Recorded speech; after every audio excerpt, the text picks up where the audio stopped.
여러분 안녕하십니까? 광주 MBC 뉴스투데이 시작합니다. 먼저 오늘의 주요 뉴스입니다. 음주 상태로 광란의 질주를 벌이던 외국인이 용감한 시민들에게 붙잡혔습니다. 음주 상태로 20km 이상 달아나던 외국인은 불법 체류자였습니다.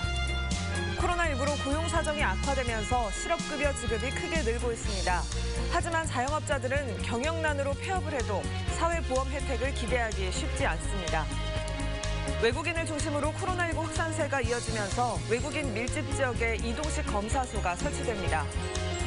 네거티브 공방 속에서도 치열한 공약 대결을 펼치고 있는 민주당 대선 후보들은 불평등 문제에 대한 해법도 서로 달랐습니다. 양극화 해소 방안은 무엇인지 집중 점검합니다. 전국적인 코로나19 4차 대유행이 지속되면서 여름 피서지로 인기를 끌었던 지역 관광지들이 직격탄을 맞고 있습니다. 특히 여름 한철 매출이 전부라고 할 수 있는 계곡 주변 상인들의 피해가 극심합니다. 강소영 기자가 다녀왔습니다. 여름철이면 수많은 인파가 몰리던 광양 백운산 일대 계곡. 하지만 올해는 작은 가족 단위 이용객만 드문드문 보일 뿐입니다. 식당과 산장 인근 평상들도 텅 비어 있습니다. 안개 없는 거 열시 되면은 서로 그냥 주차 못 돼갖고 치고받고 싸고 난리. 이번 여름에만 백운산 계곡 일대의 식당과 물놀이장 등지에서 10수명의 코로나 확진자가 발생한 상황. 20여 개의 평상을 운영하고 있다는 한 상인은 연휴를 앞둔 주말인데도 손님 한 팀만을 받았다며 울상이었습니다. 인근 또 다른 상인은 코로나 여파를 견디다 못해 수십 년간 운영해온 가게를 내놨습니다. 같이 나온다고 막 쓴 것만 그런 게 떠가지고 이게 뭐 금요일날 한 팀 받았다니까요? 힘들어서 못 되겠어요. 내일 나왔어요, 내일 나와.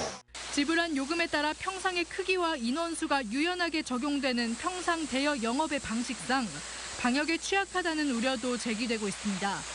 5명 정도 되는. 한명은 되겠네. 근데 5명이 같이 이렇게 있을 수 있어요?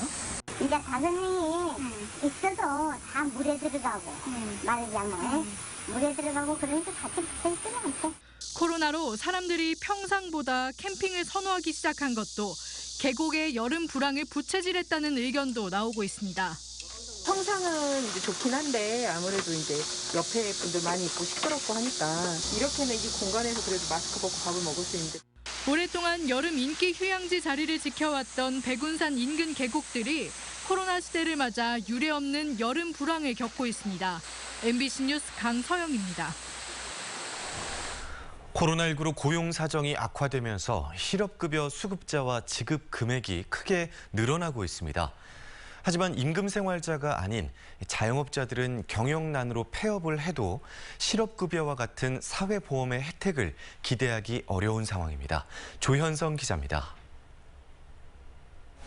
작은 건설업체에 다니던 60살 김모 씨는 최근 일을 그만두고 실업급여 신청을 위해 고용복지센터를 찾았습니다. 아직은 돈 들어갈 데가 많은 가장에게 길게는 9개월 동안 한 달 200만 원 가까이 나오는 돈은 적지 않은 힘이 됩니다. 제가 옛날에 받았을 때는 얼마 안 됐어요. 근데 지금은 최저임금이 많이 올라가지고 꽤 많다 하더라고. 올 들어 광주 지역 실업급여 지급자는 5만여 명, 지급액은 1,730억 원에 이르렀습니다. 지난해 같은 기간과 비교해 실업급여 지급자와 지급액 모두 15% 이상 늘었습니다.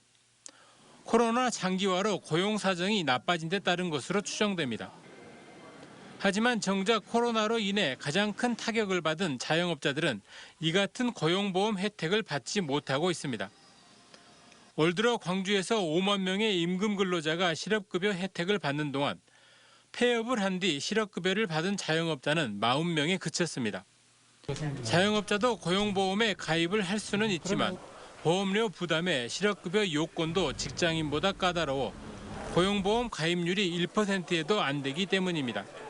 이제 코로나 상황에 대해서 미처 생각하지 고려하지 못한 부분도 있었을 거라고 생각을 합니다. 근데 이제 가입 부분들은 이제 좀 차츰차츰 근소 하나만 이제 증가하고 있는 추세입니다. 코로나19가 시작된 이후 1년 3개월여 동안 광주에서만 전체 소상공인 점포 중 20%가량인 19,000여 자영업자가 경영난을 이기지 못하고 문을 닫았습니다. MBC 뉴스 조윤성입니다. 오늘은 더위 속 기습적으로 강한 소나기가 내릴 수 있어서 주의하셔야겠습니다. 언제라도 소나기가 쏟아질 수 있으니까요. 작은 우산을 챙겨 나가시는 게 좋겠습니다. 하늘 모습 먼저 보시면 광주, 전남에 현재 구름 대체로 많은 가운데 해안 지역을 중심으로는 약한 빗방울이 떨어지고 있습니다. 또 현재 상층에는 영하 10도 안팎의 찬 공기가 내려앉아 있는 반면 오늘 낮 기온이 영상 30도 안팎까지 오르면서 대기 불안정이 매우 심하겠고요. 때때로 강한 소나기 구름대가 발달할 수 있겠습니다. 오늘 낮부터 내일 새벽 무렵까지 광주 전남의 소나기로 인한 강수량 10에서 60mm가량인데요. 총 강수량보다도 소나기 특성상 시간당 30mm 안팎의 강한 비가 쏟아질 수 있겠고요. 순간적으로 초속 15m 안팎의 강한 바람과 더불어서 우박까지도 동반될 수 있어서 주의하셔야겠습니다. 잠깐 지나는 소나기로 더위를 해소하긴 어렵겠습니다. 광주와 담양, 영광에서는 폭염주의보가 발효 중인 가운데 오늘 광주의 한낮 기온 31도 안팎으로 낮 동안은 어제만큼이나 덥겠습니다. 날씨 정보였습니다. 술을 마신 상태에서 광란의 질주에 나섰던 외국인을 용감한 시민들이 붙잡았습니다. 음주 상태의 외국인은 20km 이상 달아나다 시민들에게 붙잡혔는데 잡고 보니 불법 체류자였습니다. 우종훈 기자가 단독 보도합니다. 광주 무등산 인근의 한 도로. 새벽녘 캄캄한 도로가에 차량 한 대가 불을 켠 채 서 있습니다. 차 옆에서 술을 마시던 외국인 5명이 차에 올라타더니 갑자기 내달리기 시작합니다. 목격한 시민들이 추격하기 시작합니다. 네네네, 지금 글로 내려가고 있습니다. 빨리 와주셔야 될 것 같아요. 도심에 들어선 음주 운전 차량은 비틀거리며 차선을 넘나들더니 규정 속도를 무시한 채 급격히 속도를 높입니다. 신호를 어기고 교차로를 지나면서 좌회전하던 차량을 아슬아슬하게 비켜갑니다. 약 40분 동안 20여 킬로미터를 도망치다 결국 멈춰섰는데 차에 타고 있던 외국인 5명은 뿔뿔이 흩어집니다. 저 사람들은 술을 먹었다라는 게 딱 이제 보일 정도로 냄새를 맡아도 알 정도로 그렇게 술 냄새가 많이 났습니다. 달아나던 운전자와 동승자 1명은 뒤쫓던 시민들에게 붙잡혀 경찰에 넘겨졌습니다. 경찰 조사 결과 운전자는 불법 체류하고 있던 카자흐스탄 국적의 26살 A씨로 음주 측정을 거부했습니다. 경찰은 A씨를 강제 추방하는 한편 달아난 동승자 3명도 찾아 음주운전 방조 혐의 등을 살필 계획입니다. 또 4인 이상 사적 모임 금지 위반 여부도 들여다보고 있습니다. MBC 뉴스 우종훈입니다. 해기사 면허도 없이 예인선을 운항한 기관장이 경찰에 적발됐습니다. 여수해양경찰서는 지난 10일 해기사 면허 없이 광양에서 남해까지 항해한 부산 선적 79톤급 예인선 A호의 기관장 B씨를 선박직원법 위반 혐의로 적발했습니다. 여수해경은 올해 화물선과 예부선의 해양안전 저해 행위 단속을 통해 모두 14건을 적발했습니다. 여수 산단 내 한 주유소에서 탱크로리 차량에 적재된 염산이 누출되는 사고가 발생했습니다. 어제 오전 여수시 화치동의 한 주유소 주차장에서 연료를 넣기 위해 주차 중이었던 탱크로리 차량에서 염산 10여 리터가 누출되는 사고가 발생했습니다. 출동한 소방당국은 사고 발생 40여 분 만에 긴급 마금 조치를 실시한 뒤 정확한 사고 경위를 조사하고 있습니다.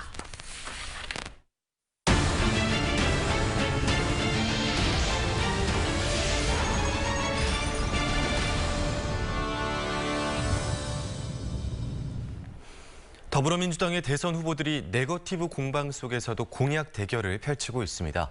후보들의 주요 공약이 어떻게 다른지 알기 쉽게 비교해 드리려고 하는데요. 오늘은 후보들이 내놓은 불평등과 양극화 해소 방안을 살펴보겠습니다. 윤근수 기자입니다. 이재명 후보는 심해지는 양극화와 불공정의 원인을 저성장에서 찾습니다. 우리 사회의 제일 심각한 과제는 이제 성장입니다. 그러니까 지금 성장이 지체되면서 기회가 적고 기회가 적으니까 경쟁이 격화되고 경쟁이 격화되니까 갈등 분열이 심화되지 않습니까? 이런 악순환을 끊는 해법으로 전환적 공정성장과 기본소득으로 대표되는 기본 시리즈 공약을 제시하고 있습니다. 이낙연 후보는 국민소득 3만 불 시대에 걸맞는 적정 수준의 복지체계 구축, 이른바 신복지 제도를 내세웁니다. 국가도 잘 되고 대기업들도 부자가 되는데 왜 국민의 생활은 그 정도로 안 되는가? 국민의 생활도 단계적으로 끌어올리자. 어려운 쪽부터 끌어올려드리자. 이것이 신복지입니다. 여기에다 현재 57% 수준인 중산층의 비율을 70%로 끌어올리겠다고 공약했습니다. 추미애 후보는 지대 개혁을 해법으로 제시했습니다.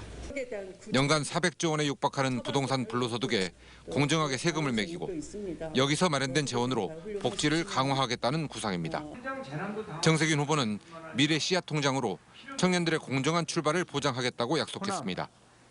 신생아 때부터 국가가 지원금을 차곡차곡 적립해서 누구나 성년이 될 때 1억 원을 주자는 구상입니다. 부모 찬스 있는 사람은 저 앞에서 출발하고 흙수저들은 저 뒤에서 출발하라면 이들이 꿈과 희망을 갖고 자신감 있게 뛸 수 없지 않습니까? 그래서 이들에게는 국가 찬스를 주자. 김두관 후보의 국민 기본자산제도 유사한 전략입니다. 신생아에게 3천만 원씩 국가가 신탁하고 만 19세 성년이 됐을 때 6천만 원 정도의 목돈을 종잣돈으로 주자는 내용입니다. 박영진 후보는 국부펀드 전략을 제시합니다. 국민연금 같은 연기금을 재원으로 국부펀드를 만들고 여기에 국민들도 투자할 수 있도록 해서 안정적인 자산 형성을 돕겠다는 전략입니다. 후보들마다 해법에는 차이가 있었지만 불평등과 양극화 해소 그리고 공정 회복이 시대적 과제라는 점에서는 인식을 같이 했습니다. MBC 뉴스 윤문수입니다. 광복절 연휴 사흘 동안 광주 전남에서 모두 133명의 코로나19 확진자가 발생했습니다. 광주에서는 종교시설을 중심으로 한 확산이 이어지며 지난 14일부터 69명이 확진 판정을 받아 누적 확진자가 3,720명이 됐습니다. 전남에서는 타 지역 확진자 등을 통한 확산이 계속되며 같은 기간 65명이 확진자가 됐습니다. 방역당국은 감염 경로가 다양해지고 경로를 조사 중인 확진자도 늘고 있다며 방역수칙 준수를 당부했습니다. 광주시가 최근 확산 양상을 고려해 외국인 대상 코로나19 이동식 검사소를 운영하기로 했습니다. 광주시는 지난 2달 동안 광주에 사는 외국인 78명이 코로나19에 감염된 것에 따라 광산구 월곡동 등 외국인 밀집 지역에 이동식 검사소를 설치하고 선제 검사를 하기로 했습니다. 이외에도 백신 접종 기회를 늘리기 위해 예방접종 사전 예약자도 당일에 잔여 백신 접종 예약이 가능하도록 했습니다. 전라남도가 코로나19 감염 확산 차단을 위해 타 지역 방문자들에 대한 진단 검사를 당부하고 있습니다. 전라남도 방역당국은 전남 지역 하루 평균 확진자는 6월 6.1명에서 7월 12.6명, 8월 19명 등 여름 휴가철을 맞아 급증하고 있다고 밝혔습니다. 때문에 타 지역을 방문한 시민들은 지자체 임시선별 검사소에서 실시하는 무료 진단 검사를 받도록 권고하고 있습니다. 당국은 또 백신 접종 일정에 따라 예방접종에도 적극 참여를 바란다고 덧붙였습니다.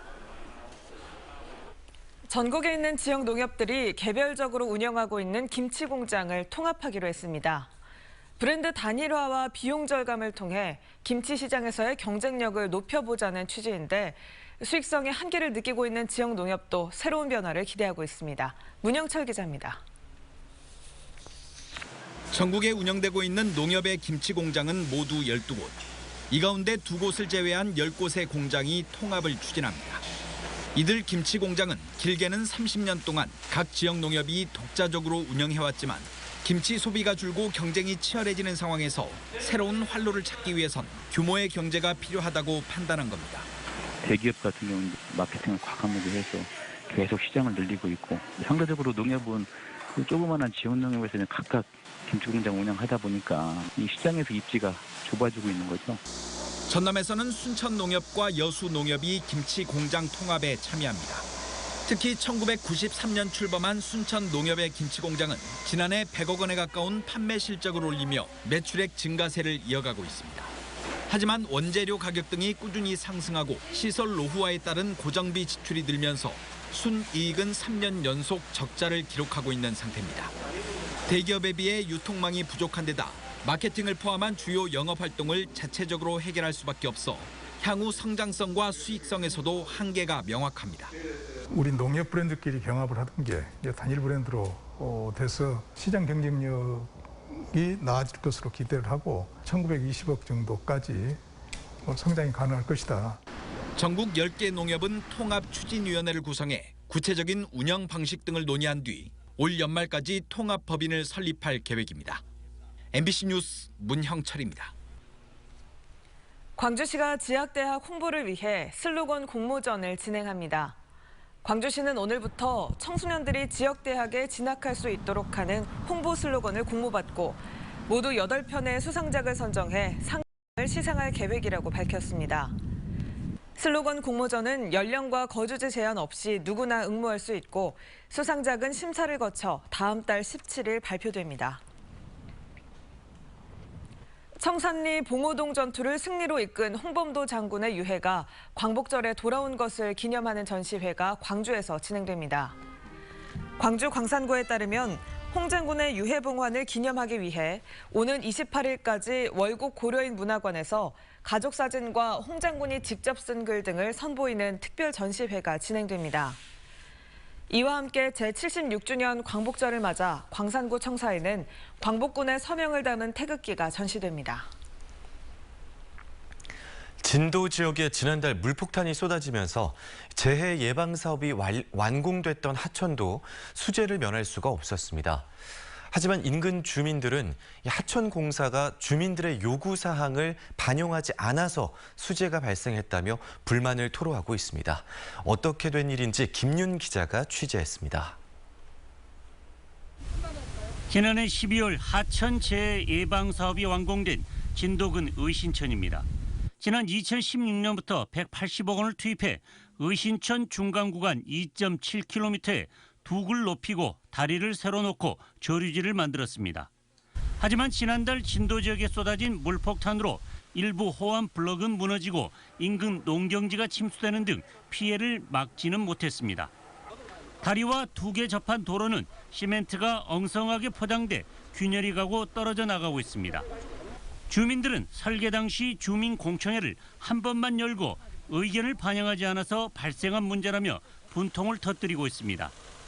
농어촌 공사가 관리하는 농업용수 취입보는 둑보다 낮고 하류 구간 0.9km는 공사에서 누락돼 피해가 발생했다고 주장하고 있습니다. 주민들은 더욱이 정작 해야 할 공사를 하지 않은 채 2억여 원을 들여 둑 주변에 경관용 배롱나무 880여 그루를 심었다며 혀를 차고 있습니다. 이게 매년 답습이라는 상습 재해 지역으로 3년 이상을 이렇게 피해를 받는데도 나몰라를 한다는 것은 정말 정근대적인 공무원들이 좀 사고 전환을 계란을 좀 깨는 자세로 좀. 전라남도는 의신천 사업이 정부의 국비 지원 사업으로 진행돼 하류 구간의 경우 예산을 반영하지 못해 공사가 이루어지지 않았다고 해명했습니다. 이번에 우리 도에서 시시 설계를 해서 그 부분을 보완토록 조속히 사업을 추진토록 할 계획이고요. 꼼꼼한 공사보다는 경관 조성에 수억 원을 쏟아부으면서 주민들의 부함한 독거노은 꼴이 됐습니다. MBC 뉴스 김윤입니다. 코로나19가 확산되는 가운데 광주 전남교육청이 2학기 전면 등교에 대비한 집중 방역에 들어갔습니다. 광주교육청은 다음 달 3일까지를 집중 방역 기간으로 정하고 각급 학교의 거리 두기와 방역 지침 숙지 여부, 유사시 대응 체계 등을 점검합니다. 전남교육청도 기숙사와 돌봄학교, 예체능학교 등 학교별 특성에 맞는 방역수칙 준수 실태를 다음 달 10일까지 집중적으로 살핍니다. 광주시가 승객 감소로 소득이 줄어든 전세버스와 마을버스 기사들에게 소득 안정 자금을 지급합니다. 광주시는 코로나19로 인한 매출 감소가 인정된 전세버스와 마을버스 법인이나 개인 운전기사들에게 다음 달 중 1인당 80만 원의 소득 안정 자금을 지원하기로 했습니다. 신청 가능한 대상은 최소 2달 이상 근무한 현직 기사이며 대상자들은 다음 달 3일까지 소속 회사에 신청서를 내면 됩니다. 전라남도가 코로나19로 어려움을 겪는 소상공인들에게 오늘부터 희망 회복 자금을 지급합니다. 전라남도는 지난해 8월부터 약 1년 동안 중대본과 지자체 방역 지침에 따라 집합 금지나 영업 제한을 받았거나 경영 위기 업종에 해당하는 소상공인에게 최대 900만 원까지 지원합니다. 지급은 대상별로 4차까지 나뉘는데 1차 신속 지급 대상은 오늘부터 지원이 시작됩니다. 전라남도가 중국 시장 판로 개척에 나서는 중소기업을 지원합니다. 전라남도는 중국 충칭시와 저장성, 항저우 지역 등 중국 시장에 진출하기 희망하는 도내 중소기업을 대상으로 오는 25일까지 전남도 수출 정보망을 통해 신청을 받아 온 오프라인 제품 판촉 지원과 현지 바이어 상담 등 중국 시장 진출을 지원할 계획입니다. 전남도는 올해 3차례에 걸친 중국 시장 개척단 파견을 통해 525만 달러 규모의 MOU 체결 등을 이끌어낸 바 있습니다. 폭염으로 바닷물 수온이 크게 상승하면서 수산당국과 어민들의 피해 예방에 구슬땀을 흘리고 있습니다. 완도군의 경우 올해 바다 수온이 지난해보다 4에서 7도가량 상승함에 따라 10개 읍면 어촌계 179개 어가에 차광막과 액화산소를 긴급 지원하고 어민들과 함께 상시 예찰 활동을 펼치고 있습니다. 여수시가 고수온과 적조에 의한 가두리 양식장 피해를 막기 위해 지원에 나섰습니다. 여수시는 최근 고수온과 적조 확산에 의한 가두리 양식장 피해를 최소화하기 위해 양식 어민들에게 어류 면역 증강제를 공급하고 양식장용 산소 공급기 30대와 액화산소통 충전과 운반 지원에 나섰습니다. 또 황토 등 적조 구제 물질 2만여 톤을 확보하고 방제를 위한 철부선, 바지선을 임차해 공동 방제단의 구성 운영에 들어갔습니다. 여수에서는 최근 한 달 동안 폭염이 이어지면서 양식어가 26곳에서 우럭 53만 마리가 폐사해 5억여 원의 피해가 발생했습니다.